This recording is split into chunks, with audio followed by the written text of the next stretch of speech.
Olá, sejam bem-vindos a mais uma edição do nosso IMJA Podcast. Conforme eu tive a oportunidade de referir no nosso último podcast, esta será dedicada exclusivamente à revisão das nossas perspectivas para 2023. Para isso vamos ter aqui um novo formato chamado Casa Cheia, com a representação de cada uma das nossas áreas do Departamento de Investimentos. Passo rapidamente aqui às apresentações. Primeiro pela nossa estreante, Filipe Avenda, do Departamento de Obrigações, Luís Andrade, que vocês já conhecem, que vai falar um bocadinho sobre o nosso cenário macroeconómico, Pedro Vieira, responsável pelo nosso Departamento de Multiativos, e finalmente David Afonso, gestor no nosso Departamento de Ações. Nós, quando traçámos o nosso cenário inicial para este ano, falávamos de um cenário muito cauteloso. As razões centravam sobretudo nas políticas monetárias restritivas e, portanto, como objetivo de controle da inflação e que teria o seu impacto económico mais à frente e, portanto, uma evolução económica mais débil. A verdade é que essas preocupações passaram, aparentemente, pelo menos, um bocadinho ao lado das preocupações dos investidores, ou das atenções dos investidores, queria dizer, e os mercados tiveram, a generalidade dos mercados financeiros, tiveram rentabilidades muito significativas. Luís, começo por ti. Falávamos deste cenário cauteloso, não só nosso, era na generalidade dos investidores, portanto era quase um cenário central. Achas que era um cenário, se calhar, olhando para trás, um bocadinho demasiadamente cauteloso e, portanto, em que se sobreestimou o impacto da subida de taxas de juros? Sim, Rui, antes de mais, obrigado pelo convite. Permite uma resposta sim e não, e passo a explicar a ambiguidade da mesma. É verdade que tivemos uma maior resiliência da economia mundial ao longo dos últimos meses, e esta resiliência é particular à luz da proporção dos choques económicos que verificamos. E aqui temos não só o tema da subida das taxas de juros que comentas, mas também o impacto da inflação e a repercussão que isso tem em termos de rendimento real disponível das famílias. Portanto, quando tentamos encontrar fatores justificativos desta resiliência da economia mundial face à proporção desses choques, isso leva-me ao raciocínio de que provavelmente tivemos uma maior proeminência de fatores de caráter temporário contrastantes com potencialmente explicações de caráter mais estrutural. E passo a explicar. Antes de mais, por exemplo, tivemos uma queda muito significativa dos preços das matérias-primas. Essa queda, particularmente no que toca às componentes energéticas, e isso beneficiou bastante a atividade económica na Europa no início deste ano. Tivemos, por exemplo, uma normalização significativa do nível de inventários, que estavam em níveis historicamente muito baixos pós-pandemia, e essa normalização permitiu uma retoma da atividade em vários setores, nomeadamente na indústria, particularmente entre o final do ano passado e o início deste ano. Temos um conjunto de outros temas, por exemplo, também na ressaca da pandemia, temos níveis muito elevados de lucros operacionais e margens operacionais das empresas, e isso garante que o mercado de trabalho, que o nível de emprego continua muito elevado, assim como o patamar de investimento. E pelo meio temos a história da China, a reabertura da China e a possibilidade também aqui um boost à economia mundial, entre outros fatores. Portanto, quando olhamos para tudo isto, vemos uma proeminência, como eu disse, de fatores de caráter temporário, e a perspectiva é que o seu impacto económico se vá esgotando ao longo do tempo, o que nos leva a continuar pelo menos vigilantes e atentos a potenciais surpresas económicas negativas ao longo dos próximos meses, sendo que os próprios bancos centrais admitem que as condições económicas e financeiras atuais refletem apenas uma pequena parte, ou pelo menos uma parte da subida de taxas ocorrida até aqui. Portanto, isto não é mais do que uma alusão ao desfazamento temporal entre as suas ações, as subidas das taxas diretoras, e à materialização dessas ações em termos de atividade económica. Portanto, leva tempo a que tudo isto se materialize em um enquadramento mais frágil em matéria de crescimento económico. Portanto, tudo isto leva-nos a crer que as perspectivas de crescimento da economia mundial serão modestas e provavelmente abaixo do potencial, não só em 2023, mas também em 2024, provavelmente, com alguma divergência em termos de evolução das economias emergentes e desenvolvidas. As emergentes ainda num tom de resiliência, com várias economias emergentes, nomeadamente na Ásia e também na América do Sul, a fazer relativamente bem, contrastante com uma situação de estagnação e potencialmente quebra da atividade económica em algumas economias desenvolvidas, e isto está relacionado não apenas com os temas que comentei anteriormente, nomeadamente a subida das taxas de juros, mas também com o esgotamento dos níveis excedentários de poupança, temas que se deverão continuar a materializar juntamente com a mais recente quebra da concessão de crédito ao setor privado, um tema que se poderá agravar ao longo dos próximos meses, caso as taxas de juros permaneçam elevadas. Mas a inflação continua a ser uma grande preocupação, pelo menos é esse o discurso dos bancos centrais, com esse grande foco sobre o controle da inflação. Como é que tu vês isso evoluir para o resto do ano? Sim, antes de mais, dizer que, naturalmente e felizmente, as notícias têm sido positivas nesse capítulo desde o início do ano, portanto tivemos um processo bastante relevante da inflação desde o início do ano, muito relacionado com um tema que nós já sinalizávamos no outlook do início do ano, que era o retrocesso do preço dos bens. Isto era amplamente antecipado. Sim. E muito relacionado com a queda dos preços das matérias-primas, também com o mais normal funcionamento das cadeias de abastecimento, tudo isto a permitir que os preços dos bens efetivamente tivessem uma correção muito significativa e mais recentemente também dos preços dos bens alimentares. Pela negativa, tivemos a evolução de um fator de risco que identificámos no início do ano, que eram os preços nos serviços. Nós sublinhávamos que havia o risco de, efetivamente, haver uma maior pressão nesse segmento e, efetivamente, concretizou-se em resultado dos níveis ainda robustos da procura, também das subidas dos preços dos bens ocorridas no passado e, portanto, a materialização disso com algum desfazamento na fixação de preços nos serviços e também algum impacto das subidas dos salários.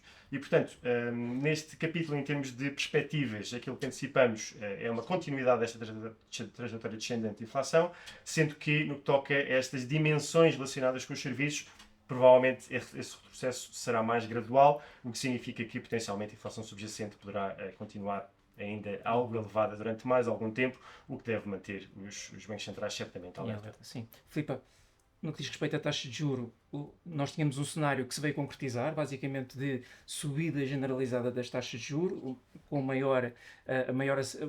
mais acentuada na Europa do que nos Estados Unidos. Isso veio concretizar-se, mas os nossos targets, chamemos-lhe assim, para o final do ano, é onde estamos já. Portanto, isso concretizou-se na prática mais rápido do que nós antecipávamos até. Com isto, o que é que nós antecipamos para o resto do ano e como é que tu vês o segundo semestre evoluir? Sim. Os níveis atualmente elevados das taxas de juros, nomeadamente nas taxas de longo prazo, é algo que esperamos que se mantenham até ao final do ano. Em dezembro, quando traçámos o nosso outlook para este ano, tínhamos taxas implícitas e que o mercado incorporava para subidas por parte do Banco Central abaixo dos 3%. Neste momento, estas taxas estão em torno dos 4%. Sim. E, enfim, como o Luís disse, os níveis estimados da inflação subjacente para 2023 permanecem ainda elevados. E isso, de certa forma, foi de encontro às nossas expectativas.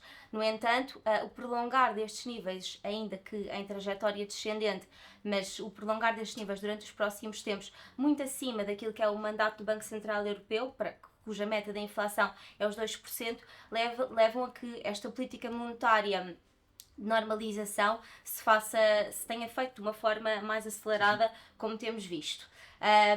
E, portanto, é importante realçar também que os níveis das taxas reais de longo prazo na Alemanha estão pouco acima dos 0%, portanto, isto dá espaço de atuação para os bancos centrais continuarem este caminho de uma política mais contracionista e pondo fim assim, a uma era de forte injeção de liquidez que assistimos nos últimos anos. Para além disto, e citando também a parte do mercado de trabalho, continua bastante robusto, tanto nos Estados Unidos como na Europa, e embora alguns indicadores macroeconómicos mais fracos, tem existido uma grande resiliência até ver por parte das famílias e empresas a lidar com este novo paradigma de taxas de juros elevadas. Relativamente às taxas de curto prazo, o diferencial bastante negativo que existe neste momento entre as taxas de longo e de curto prazo, e em níveis historicamente elevados, esperamos que haja aqui uma reversão destes níveis e assim que fomente a queda das taxas de curto prazo, ainda que as de longo se mantenham, como disse no início. Sim. No crédito tivemos uma performance muito positiva, se calhar surpreender até grande parte dos investidores.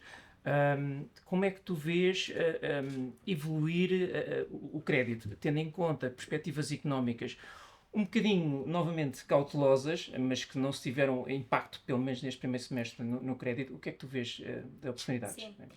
Sim, como dizes, de facto, o apetite por risco, nomeadamente no segmento da yield, foi algo que não projetávamos à partida.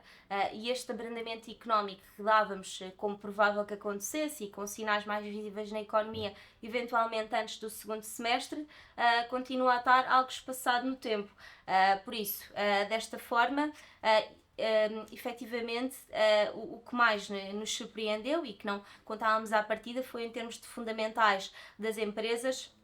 Estas métricas acabaram por não se deteriorar com estes níveis mais elevados das taxas. Antes, pelo contrário, houve até surpresas positivas baseadas na última apresentação de resultados, margens operacionais, como já falámos aqui, uma melhoria nessas margens e, de uma forma geral, as empresas a conseguirem transmitir os custos da inflação para o consumidor final.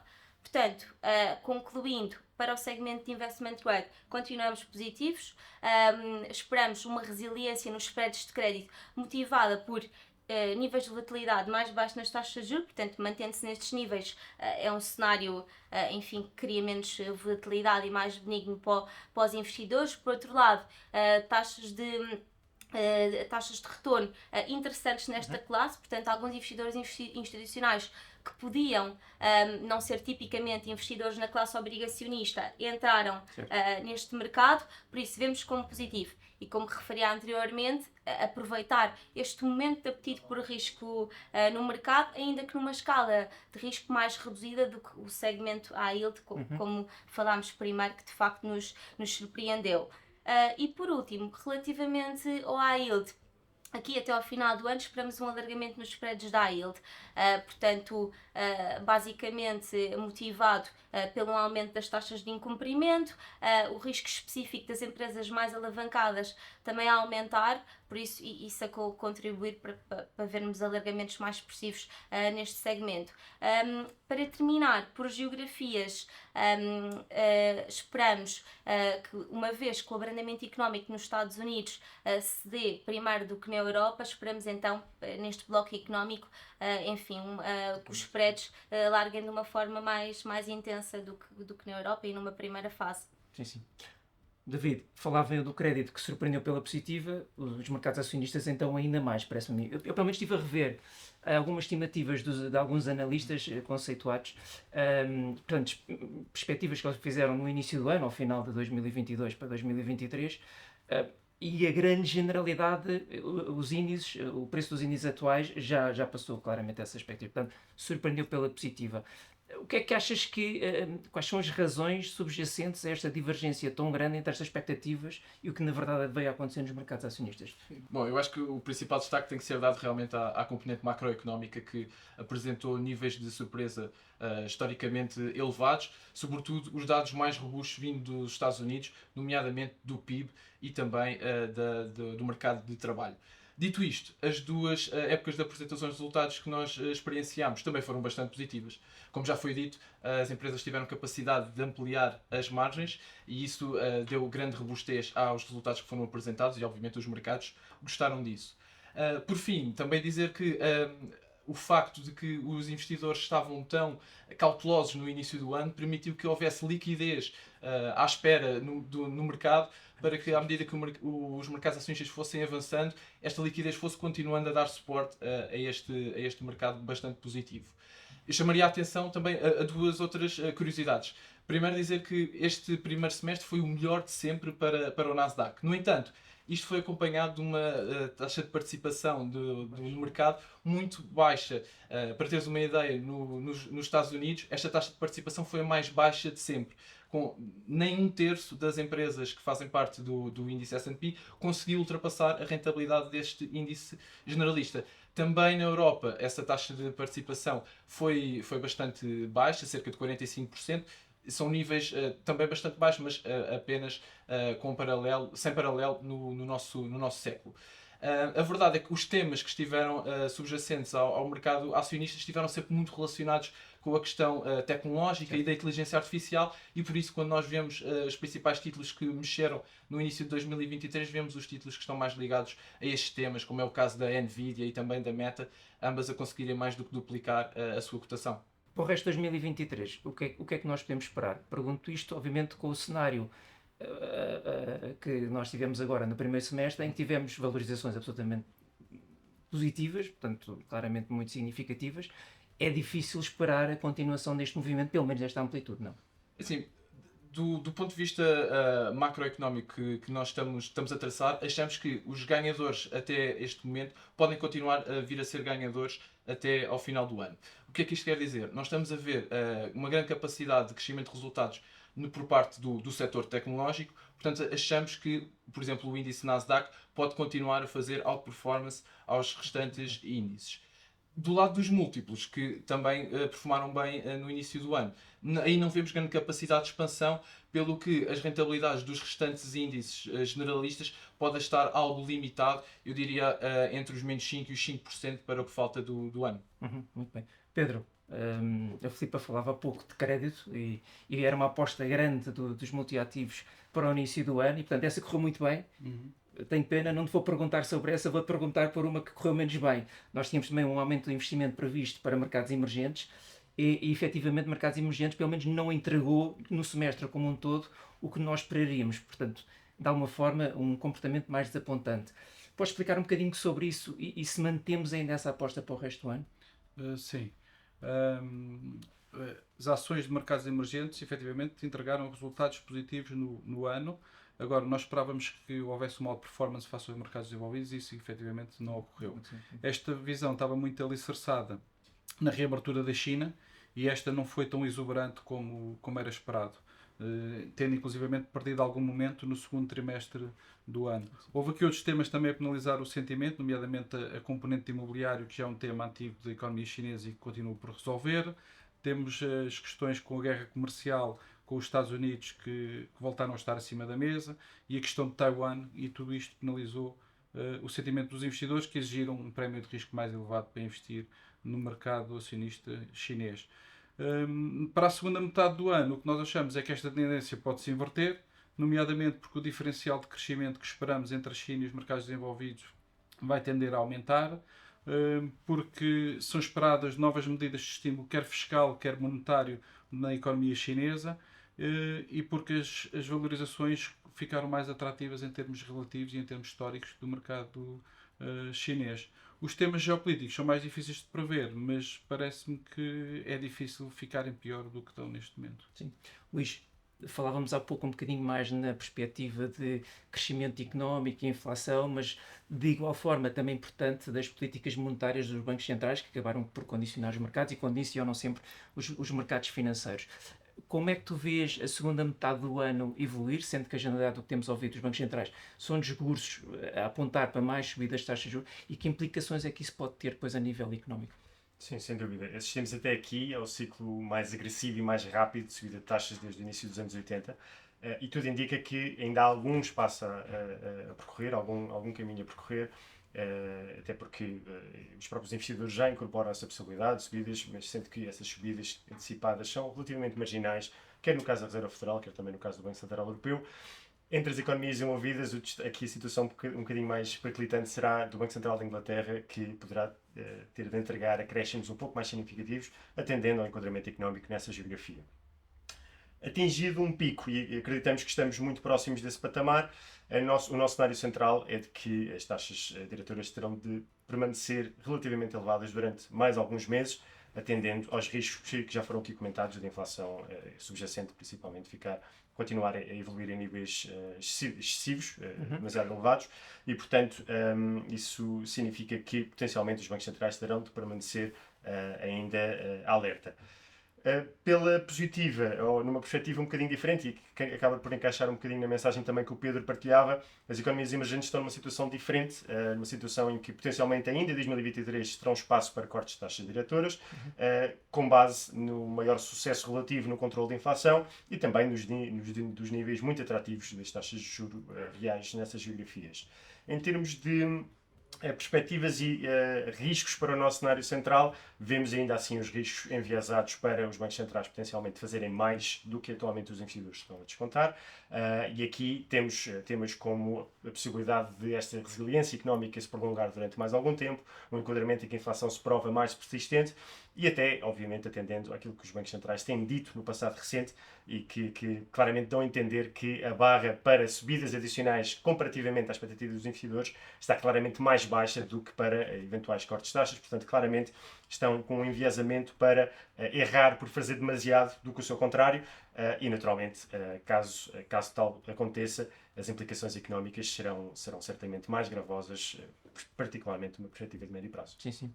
Filipe, ainda associado também este tema, e um dos temas do ano tem sido a subida da taxa de juros de curto prazo, inclusive temos agora Euribor a 12 meses já acima dos 4%, e portanto com impacto muito evidente nas prestações, por exemplo, da habitação, que tem sido falado recorrentemente. É um cenário que tu vês continuar para o segundo semestre de 2023, ou vês uma maior calmia? E com isso, que oportunidades é que isso nos cria para os nossos diferentes fundos de obrigações? Sim. Efetivamente, a nossa convicção é que estes níveis elevados que vemos neste momento no mercado das Euribor já estejam perto do seu pico final. No entanto, esperamos que se mantenham assim nestes níveis durante os próximos tempos. De forma que, neste contexto, temos fundos que estão melhor posicionados, fundos de curto prazo e de mercado monetário que têm taxas implícitas bastante interessantes neste momento, baixos níveis de volatilidade. Por outro lado, em ambientes de aversão ao risco, como vimos, por exemplo, nos últimos 12 meses, conflitos geopolíticos ou o stress no sistema bancário, enfim, encontram-se protegidos e melhor posicionados nesta conjuntura. Para além do universo de obrigações de curto prazo, temos também outros tipos de instrumentos monetários onde investimos.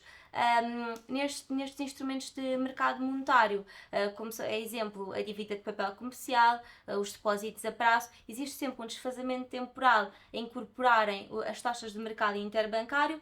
No entanto, estes instrumentos têm evoluído de uma forma muito positiva nos últimos meses, que temos sentido bastante nestes fundos, por isso, obviamente, tem beneficiado. Depois, relativamente às novas oportunidades que me perguntavas, os prédios da Banca Europeia consideramos que ainda têm valorizações bastante interessantes face ao universo de crédito. Enfim, depois do stress que tivemos em março, a venda do Credit Suisse, Banca Regional Americana, enfim, e uma vez que as métricas de crédito destes intervenientes no sistema bancário, e falo no europeu, nos deixam confortáveis, continua a ser uma aposta sem dúvida até ao final do ano. Sim.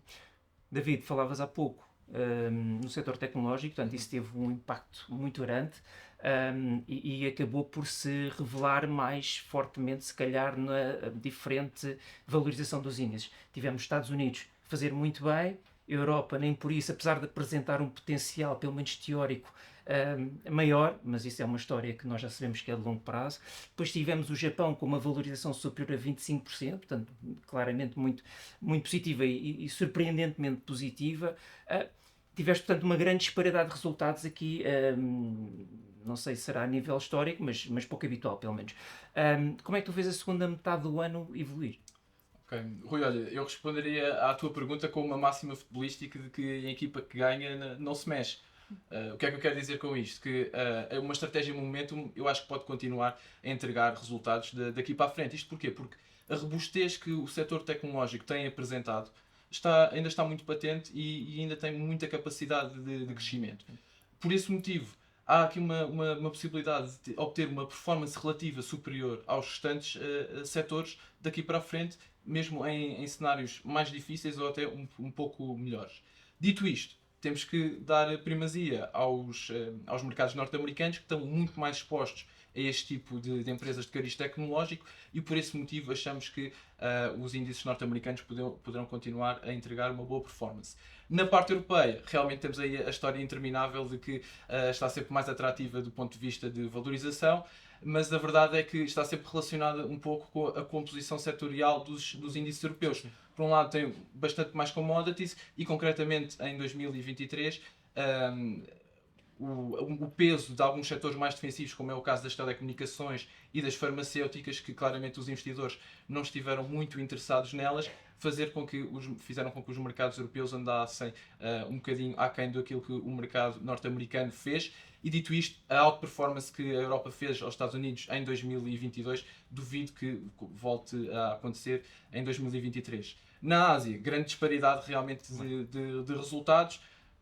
uma performance espetacular por parte do Japão e, na nossa opinião, as condições subjacentes que permitiram que isso acontecesse, eu acho que ainda vão continuar no que falta do resto do ano. Ou seja, os dados macroeconómicos muito bons, uma política por parte do Banco Central também bastante concreta e também a capacidade de reabertura da economia japonesa no pós-Covid também a trazer bastante dinâmica, e achamos que isto pode continuar a acontecer no que falta para 2023.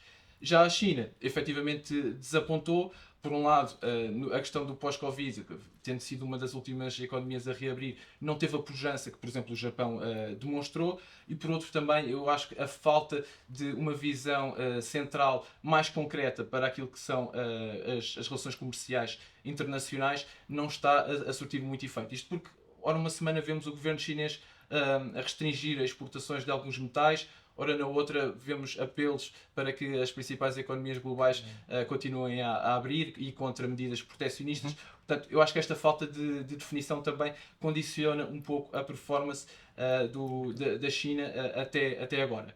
Dito isto, para além dos estímulos que o Pedro há bocado estava a comentar, eu acho que é preciso também haver um pouco do amenizar das tensões comerciais entre China e Estados Unidos para ver aqui alguma melhor performance por parte do mercado chinês. Sim, a ver, vamos se realmente isso vai acontecer no segundo semestre. Pedro, deixo para ti a última questão e um bocadinho em jeito de resumo de tudo o que nós já abordámos aqui neste podcast. Tivemos basicamente todas as classes de ativos principais que nós investimos, nomeadamente ações e obrigações, portanto taxa de juros e crédito, e nas diferentes regiões, a devolverem retornos positivos e alguns deles até muitíssimo interessantes. Achas que é uma performance que pode ter continuidade e manter-se até nestes níveis para a segunda metade do ano? Sim, nós esperamos uma segunda metade do ano também positiva. Agora, não deve ser tão positiva como foi a primeira metade do ano. Vamos ter um ambiente macroeconómico mais desafiante. O setor dos serviços deve perder alguma pujança e a subida das taxas de juros vai-se fazer sentir de uma forma mais intensa. Neste enquadramento, em que também esperamos, como o Luís referiu, que o ciclo de subidas das taxas diretoras chegue ao fim por parte do Banco Central Europeu e por parte da Reserva Federal Norte-Americana, esperamos retornos positivos para a parte de governos, para o segmento governamental, em que esperamos inclusivamente uma ligeira queda das taxas de juros de longo prazo. Ao nível do crédito, as valorizações estão atrativas e aí também esperamos retornos positivos, embora estejamos a esperar um aumento dos spreads ligeiro e um aumento também ligeiro dos incumprimentos. Ao nível das ações, como o David referiu, a performance este ano foi muito alicerçada na expansão dos múltiplos e esse movimento nós não estamos à espera que se repita na segunda metade do ano. Ao nível do crescimento dos resultados, este ambiente macroeconómico mais desafiante também pode limitar esse crescimento, até porque em termos de margens de lucro já devemos estar perto do topo e os custos de financiamento continuam a aumentar. Por outro lado, há aqui outros dois fatores que podem limitar a performance do mercado acionista, que é o facto da participação dos investidores no mercado ter aumentado durante o primeiro semestre e aumentou para cima da média histórica, e por outro lado a volatilidade está a níveis muito baixos. Portanto, dito isto, esperamos uma rentabilidade ainda positiva, mas não tão exuberante como foi no primeiro trimestre. Ao nível dos alternativos, estamos mais cautelosos, uma vez que a atratividade relativa dessa classe diminuiu face às restantes classes. Portanto, de uma forma global, o que temos feito nos portfólios é substituir a exposição a alternativos, que chegou a ser bastante significativa, por alguma exposição a crédito e a governos, onde estão mais positivos para a segunda metade do ano. Certo, e portanto de alguma forma também esperam, em termos de volatilidade dos nossos portfólios, acaba por diminuir um bocadinho para o final do ano. Muito obrigado a todos pela vossa participação. Muito obrigado a todos também que nos acompanharam aí desse lado. Deixem por favor as vossas sugestões e já sabem, subscrevam as nossas redes sociais em IM Gestão de Ativos. Aproveito também para desejar a todos que vão agora no período de férias um bom descanso. Até lá, desejamos a todos bons investimentos. Qualquer informação ou opinião apresentada tem efeitos meramente informativos e está sujeita a alterações sem aviso prévio. A IMGA não é responsável pelo uso feito pelos ouvintes das informações que integram o presente podcast, nem pelos prejuízos, diretos ou indiretos, que lhe possam advir.